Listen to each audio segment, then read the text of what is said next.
자, 8번째 썰 한번 가보도록 하겠습니다. 댓글 컨텐츠고 영상 제목 2천만원 갚는 것도 너무 힘드네요. 내년에도 열심히 갚아요. 흐흐. 이란 영상의 달인 댓글입니다. 힘들죠? 힘들어요. 2천만원 갚는 거. 특히나 특별한 능력이 없는 사람이, 돈을 많이 벌지 못하는 사람이 2천만원 갚으려면 힘듭니다. 요즘 문제가 뭔지 아세요? 너무 젊은 사람들이 이 빚을 우습게 한다는 거예요. 근데 정작 우스워지는 사람은 본인입니다. 왜냐? 막상 빚 져가지고 갚아보면 이게 정말 쉬운 게 아니거든요. 요즘에는 이런 빚을 우습게 하는 분들이 너무 많아요. 근데 막상 빚 져보니까 아, 내가 우스웠구나. 내가 좀 별거 아니었구나. 막상 빚 져보니까 아는 거죠. 갚아보니까. 정말 안타까운 게 뭔지 아십니까? 여러분 그거 아세요? 제가 살아보니까 말이죠. 그 돈을 많이 버는 분들이 빚이 별로 없어요. 보통 빚이 많은 분들 대부분이 능력이 별로 대단하지 않는 분들입니다. 대다수가. 예외도 있긴 하지만 보통은 뭐 돈 많이 버는 분들 대부분 사업했다가 뭐 말아먹고 그런 것 때문에 이제 빚이 있는 거지. 일반적인 경우에서는 보통 돈을 웬만큼 번다고 하면 빚이 없습니다. 오히려 돈이 쌓이죠, 이게. 근데 반대로 이제 나이가 있는데 빚이 많다. 그런 분들은 소득이 그렇게 높지 않습니다. 그 말은 뭘까요? 그런 사람이 만약에 빚까지 져버리면 빚 갚기 엄청 힘들다는 거죠. 일단 빚 갚으려면 돈을 많이 벌어야겠죠. 근데 내가 그렇게 돈을 많이 버는 사람이 아니야.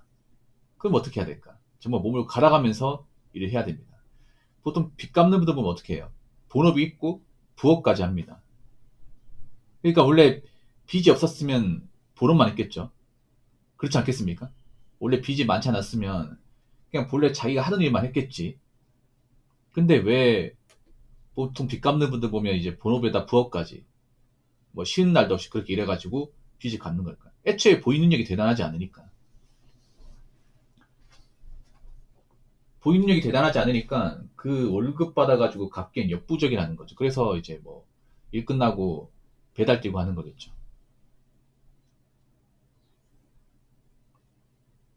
근데 생각보다 돈이 많이 안 불리죠. 이게. 요즘 배달 해보면 아시겠지만. 근데 2천만 원은 충분히 갚을 수 있습니다. 인간 노력으로. 근데 2천만 원도 힘들죠. 근데 이 생각 안 듭니까? 이 글 적으신 분. 2천만 원도 힘든데 5천만 원, 8천만 원 아니면 1억 넘어가신 분들은 도대체 어떻게 갚는 거야? 그거 다 갚을 수 있으려나? 난 못 갚을 것 같은데. 그런 생각 들지 않습니까? 근데 그런 사람이 많아요, 요즘에. 뭐 제가 배달 라이더 분들을 뭐 뭐라 하는 게 아니라 이상하게 배달 라이더 분들 중에서 좀 고액 채무자가 많아요. 이상하게 많아. 다른 직업에 비해서. 이건 배달 라이더 분들 모르지 않을 거예요. 이상하게 빚지고 들어오신 분 많아요. 그러니까 어디서 빚을 만들어가지고 그 빚 갚으려고 오신 분들이 많아. 전국에 그 빚쟁이 분들이 배달 쪽으로 많이 몰려요. 아무래도 배달이 진짜 많았고 지금도 열심히 하면 돈을 좀 벌 수 있거든요. 근데 예전만큼 못 보지, 예전만큼. 뭐 배달로 뭐 지금도 뭐 이것저것 떼고 달에 500씩 버는 사람이 있겠지. 근데 그런 사람은 소수고요. 절대 다수는 300도 못 벌걸요, 아마. 이것저것 다 떼고 나면. 그 돈 벌어서 갚으려고 하면 오래 걸리죠. 굉장히 오래 걸립니다. 억 단위면. 이게 일반 사람이 이제 1억 이상 빚이 지면 못 갚는 이유가 있어요. 예, 일단 일반 사람이 1억 이상의 빚이 졌다. 그러면 대출 받은 곳이 한 네다섯 군데 됩니다. 소위 말하는 다중채무자. 보통 이 대출 받은 곳 세 군데라고 하면 다중채무자 하거든요. 보통 1억 이상의 빚이 졌으면 내가 돈을 빌린 것만, 갚아야 되는 것만 한 네 군데 이상이에요. 어떻게 되냐? 1군유권 한 군데, 2군유권 한 군데, 4군용 한 군데, 카드사 한 군데, 뭐 이렇게. 아니면 뭐 1군유권 두 군데, 뭐 2군유권 두 군데 이렇게. 갚아야 될 곳이 다섯 여섯 곳입니다. 유튜브 같은 데 보면 그 빚갚기 컨텐츠 하는 분들이 있는데 그분들이 자기 어떤 빚을 보여줘요. 보면 은행이 막 여섯 군데, 일곱 군데야. 1억이 넘는 분들 보면. 은행 한 네 군데 되고 그리고 카드는 한 군데 되고 사금융까지 있어요. 문제는 뭐냐면 그래. 1금융권은 그나마 금리가 그리 높지 않아요. 높지 않아도 한 5%는 됩니다. 2금융권으로 가면 8에서 10% 돼요. 근데 더 문제는 뭐냐면 사금융도 있어요. 사금융은 막 20% 가고 카드론도 20% 가요. 만약에 그러면 어떻게 되냐. 1년이면 1년 그분들 이자만 쳐도 평균 다 합쳐서 10% 넘을 거라마. 1금융권, 2금융권, 4금융 그리고 카드스까지 합치면 금리만 해도 10% 넘어 한 13% 되겠지. 그러면 1억 빚졌으면 이자만 해도 1,000만 넘는단 말이야. 훨씬 넘겠죠 이게. 그러면 돈을 꽤 많이 갚아야겠죠. 예, 원금 이자까지 하면 이자만 한 100만 원 나올 것 같은데 80, 100만 원 나올 테고 그리고 원금 갚으려고 하면 보자. 달에 상환되는 돈만 200, 한 4, 50만 원 될 것 같아요. 좀 제대로 갚으려면. 그럼 돈을 많이 벌어야겠죠 여러분. 진짜 많이 벌어야겠네. 와. 근데 누구나 일 열심히 한다고 다 그만큼 벌 수 있습니까? 누구나. 누구나 열심히 그 갚을 수 있다고 다 갚을 수 있을까 여러분?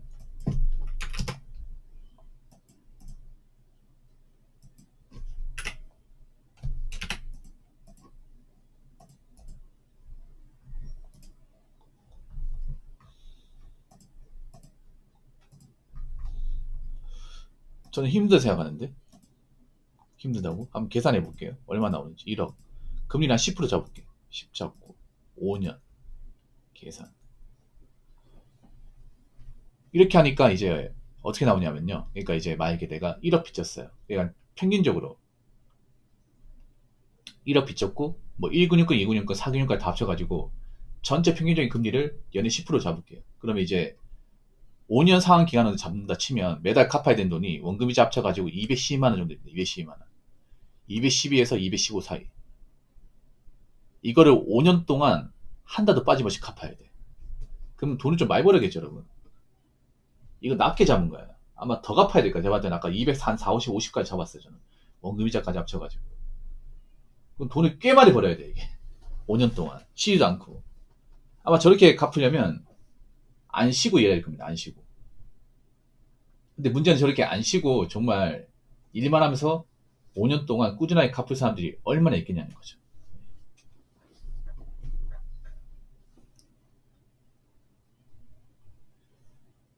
자, 댓글 한번 읽어보도록 하겠습니다. 수입이 많은 이들에겐 큰 돈이 아닐지 몰라도 모으는 것도 쉽지 않은데 갚는 건 배로 힘듭니다.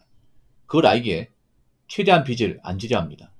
경기 정말 안 좋습니다. 라고 적어졌습니다. 경기가 안 좋죠. 이 경기가 안 좋다는 게 빚쟁이 분들한테는 정말 치명적입니다. 다중채무자분들한테는. 왜냐? 생각해보세요. 객관적으로 경기가 안 좋은 게 뭘까요? 일단 일자리가 없는 거예요. 일자리가. 뭐 이거 여러분 다 체감하는 거고. 항상 사람들이 얘기하는 게 뭐예요? 일자리가 없다. 일할 데가 없다.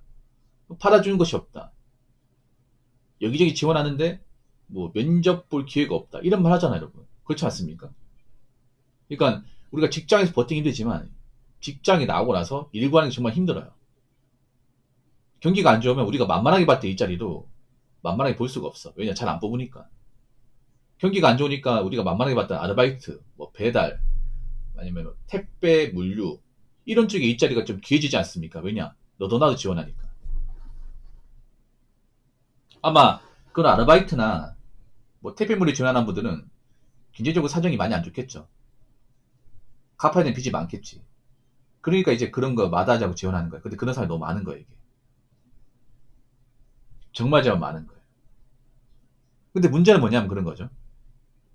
이제 경기가 안 좋으면 양질의 일자리도 안 나오지만 양질의 일자리뿐만 아니라 그냥 일자리가 안 나와요. 단수 일자리도 안 나와. 단수 일자리. 그리고 이제 뭐 부업 같은 걸로 돈 버는 게 너무 힘들어요. 부업 시장도 안 좋으니까. 예. 경기가 안 좋아지니 가장 침체되는 게 뭐냐 하면 일반 일자리도 그렇지만 일반 일자리보다 이런 부업 일자리 시장이 더 안 좋아지는 것 같아요. 부업이 뭐예요? 일단 그 짜투리 시간 빼가지고 일하는 거잖아요. 일단 뭐 쿠팡이나 아니면 이제 뭐 배달, 대리운전 이런 쪽이 더 안 좋아지는 것 같아요. 왜냐? 사람들이 돈이 없으니까 이쪽으로 더 많이 몰리잖아. 맞죠? 이쪽으로 너무 더 많이 모여. 휴가 글라이더님 슈퍼챗 만원 감사합니다. 따뜻한 차라도 사드세요. 물결표 말씀하시느라 목도 아프실 텐데 히히읒. 아이, 고맙습니다. 예, 들어가세요. 그러니까 옛날보다 몰리는 사람이 더 많아, 이게. 배달 쪽도 그렇잖아. 배달 돈 한다는 거 알죠, 요즘에? 단가 낮고. 뭐 수요 많아가지고 돈 안 되는 거 알잖아. 점점 가면 가서. 근데 그만두는 사람보다 뛰어드는 사람이 더 많아요. 훨씬 더 많아. 그러니까 단가 올라갈 리 없는 거야, 이게. 옛날 같으면 정말 똥콜이 나는 것도 잡는 사람이 많은 거야, 이게. 왜냐, 콜이 많으면 똥콜 가리면 되지만, 콜이 많이 없잖아, 이게. 그리고 그런 콜을 잡는 분들 상당수는 빚을 갚아야 되는 분들이에요.